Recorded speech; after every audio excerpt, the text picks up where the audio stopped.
আমাদের এখানে আছে দুটি ক্রমিক পূর্ণ সংখ্যা নির্ণয় করুন যাদের বর্গের অন্তর 47। তার মানে আমাদের ক্রমিক সংখ্যা নির্ণয় করতে হবে, বর্গের অন্তর দেওয়া আছে, একটা ছোট একটা বড়।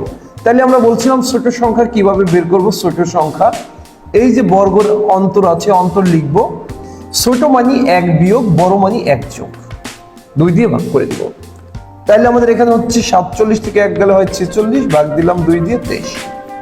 তাহলে ছোট সংখ্যা কত হলো 23। এরপরে বড় সংখ্যাটা আমরা করব, বড় সংখ্যা।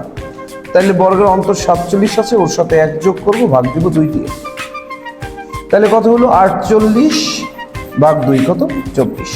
তাহলে ছোট সংখ্যা 23, বড় সংখ্যা 24। তাহলে আমাদের অ্যান্সার কি সি। আপনারা যদি এই ম্যাথগুলো বুঝে থাকেন তাহলে বোর্ডে দেওয়া এই 4 নম্বর ম্যাথটি সলভ করে আমাকে কমেন্ট বক্সে জানান।